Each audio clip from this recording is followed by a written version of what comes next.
नमस्कार। आकाशवाणी चंडीगढ़ से प्रादेशिक समाचारों के साथ मैं रत्तिका। पहले इस बुलेटिन के मुख्य समाचार। रक्षा मंत्री राजनाथ सिंह ने कहा कि आंतरिक एवं बाहरी सुरक्षा के बीच का अंतर कम हो रहा है और साइबर व सूचना युद्ध के खतरे सुरक्षा के लिए एक बड़ी चुनौती है। केंद्र सरकार के प्रामाणिक दस्तावेज विनिमय प्लेटफॉर्म डिजी लॉकर को स्वास्थ्य लॉकर के रूप में इस्तेमाल करने की सुविधा मिली। अब डिजी लॉकर पर स्वास्थ्य रिकॉर्ड रखा जा सकेगा। हरियाणा को भारतीय कृषि एवं खाद्य परिषद द्वारा इंडिया एग्री बिजनेस अवार्ड के तहत बेहतर राज्य की श्रेणी में पुरस्कृत किया गया। मुख्यमंत्री मनोहर लाल ने आज हरियाणा की 14वीं विधानसभा की नई परंपराओं और अभिनव प्रयोगों के 3 वर्षों पर प्रकाशित कॉफी टेबल बुक हरी सदन का विमोचन किया और हरियाणा पुलिस ने नूंह जिले में 6 आरोपियों और पलवल में 2 आरोपियों को गिरफ्तार कर एटीएम लूट की वारदातों में शामिल अंतर्राज्यीय गिरोह का पर्दाफाश किया। अब समाचार विस्तार से। रक्षा मंत्री राजनाथ सिंह ने कहा है कि आंतरिक एवं बाहरी सुरक्षा के बीच का अंतर कम हो रहा है। हालांकि कुछ खतरों के नए आयाम उभर कर सामने आ रहे हैं। उन्होंने कहा कि साइबर और सूचना युद्ध के खतरे सुरक्षा ढांचे के लिए एक बड़ी चुनौती है। आज नई दिल्ली में राष्ट्रीय रक्षा महाविद्यालय के दीक्षांत समारोह को संबोधित करते हुए श्री राजनाथ सिंह ने कहा कि विद्युत उत्पादन, परिवहन, सार्वजनिक क्षेत्र और विनिर्माण की प्रमुख कंपनियों पर साइबर हमले का ज्यादा खतरा बना रहता है। सूचना युद्ध की चुनौतियों के बारे में श्री राजनाथ सिंह ने कहा कि इससे देश की राजनीतिक स्थिरता को खतरा पैदा हो सकता है। उन्होंने कहा कि सोशल मीडिया और अन्य ऑनलाइन प्लेटफॉर्म का इस्तेमाल लोगों की राय और दृष्टिकोण में बदलाव लाने के लिए किया जा रहा है। केंद्र सरकार के प्रामाणिक दस्तावेज विनिमय प्लेटफॉर्म डिजी लॉकर का स्वास्थ्य लॉकर के रूप में इस्तेमाल किया जा सकता है। इसमें टीकाकरण रिकॉर्ड, डॉक्टर की पर्ची, लैब रिपोर्ट और अस्पताल से छुट्टी मिलने के विवरण सहित स्वास्थ्य रिकॉर्ड रखे जा सकते हैं। डिजी लॉकर द्वारा आयुष्मान भारत डिजिटल मिशन के साथ दूसरे स्तर का एकीकरण पूरा होने के बाद यह संभव हो पाया है। इससे पहले डिजी लॉकर ने आयुष्मान भारत डिजिटल मिशन के साथ पहले स्तर का एकीकरण पूरा किया था, जिसमें इसने अपने लगभग 13 करोड़ उपभोक्ताओं को आयुष्मान भारत स्वास्थ्य खाता बनाने की सुविधा प्रदान की थी। नई एकीकरण से उपभोक्ता इसे अपनी व्यक्तिगत स्वास्थ्य रिकॉर्ड ऐप के रूप में इस्तेमाल कर पाएंगे। उपभोक्ता इस ऐप के माध्यम से अपने पुराने स्वास्थ्य रिकॉर्ड स्कैन और अपलोड भी कर सकते हैं। इसके अलावा वे अपने कुछ स्वास्थ्य record Ayushman Bharat digital mission पंजीकृत स्वास्थ्य पेशेवरों के साथ भी साझा कर सकते हैं।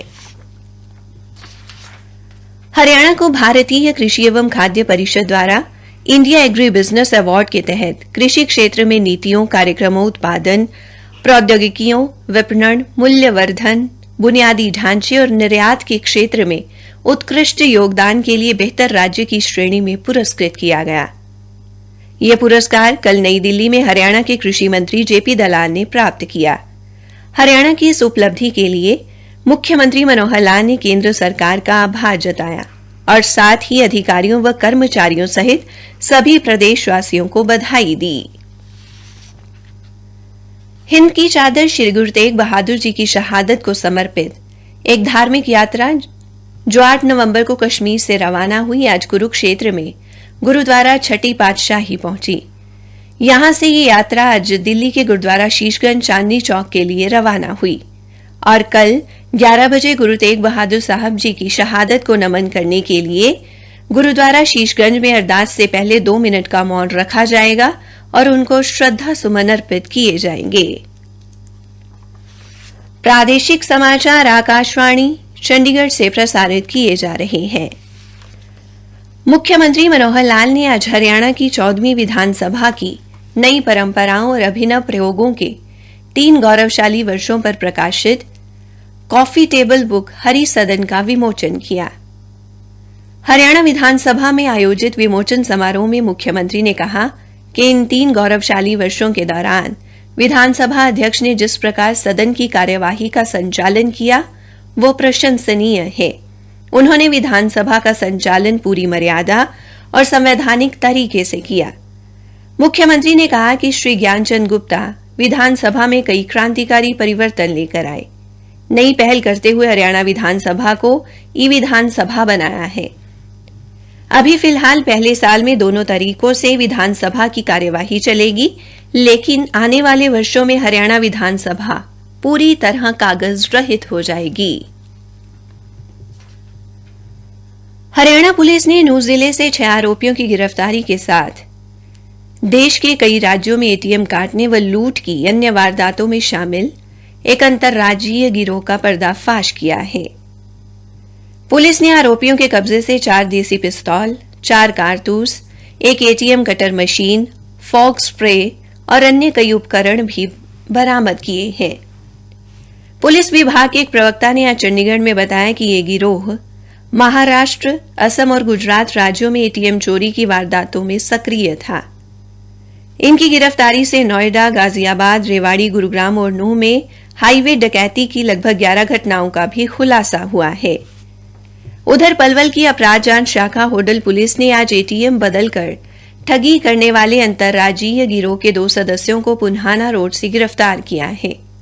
आरोपियों से अलग अलग बैंक के 209 एटीएम कार्ड और एक एटीएम स्वाइप मशीन भी बरामद की गई है। पुलिस के अनुसार आरोपियों द्वारा उत्तर प्रदेश, मध्य प्रदेश, महाराष्ट्र और हरियाणा में इस प्रकार की कई वारदातों को अंजाम दिया गया।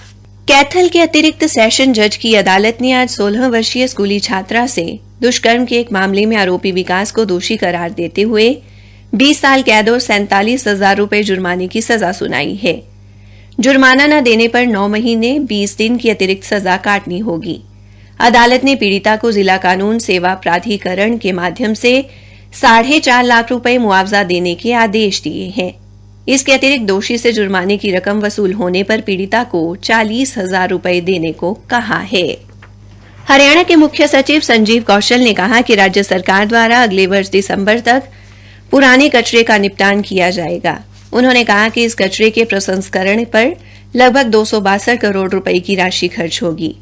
राज्य सरकार ने स्वच्छ भारत मिशन शहरी के तहत आवास एवं शहरी मामले मंत्रालय से 155 करोड़ रुपए की मांग की है। श्री कौशल ने अधिकारियों को पुराने कचरे के प्रसंस्करण के लिए बड़े संयंत्रों की बजाय छोटे छोटे क्रशर लगाने की हिदायत भी की। हरियाणा सरकार की ओर से फरीदाबाद, पलवल, फतेहाबाद और हिसार में जिला परिषद तथा पंचायत समिति के सदस्यों के चुनाव के लिए 22 नवंबर व 25 नवंबर को होने वाले मतदान के मद्देनजर इन जिलों के अधिकार क्षेत्र में राज्य सरकार के कार्यालयों, बोर्ड, निगम और शैक्षणिक संस्थानों में सार्वजनिक अवकाश रहेगा। एक सरकारी प्रवक्ता ने बताया कि इस संबंध में मुख्य सचिव की तरफ से अधिसूचना जारी कर दी गई है। कुरुक्षेत्र में अंतर्राष्ट्रीय गीता महोत्सव का आयोजन 19 नवंबर से 6 दिसंबर तक किया जाएगा। कुरुक्षेत्र के उपायुक्त शांतनु शर्मा ने कुरुक्षेत्र विकास बोर्ड के अधिकारियों को 48 कोर्स तीर्थों पर गीता महोत्सव को लेकर सांस्कृतिक कार्यक्रम आयोजित करने के निर्देश दिए हैं। उपायुक्त ने बताया कि इन तीर्थों पर जहां हरियाणा कला एवं सांस्कृतिक विभाग की तरफ से स्थानीय कलाकारों के माध्यम से सांस्कृतिक कार्यक्रमों की प्रस्तुति दी जाएगी, वहीं तीर्थ कमेटी या फिर ग्रामीणों के साथ मिलकर तीर्थ स्थल पर हवन यज्ञ एवं धार्मिक कार्यक्रम के साथ साथ अन्य कार्यक्रमों का आयोजन भी किया जाएगा। अंत में मुख्य समाचार एक बार फिर।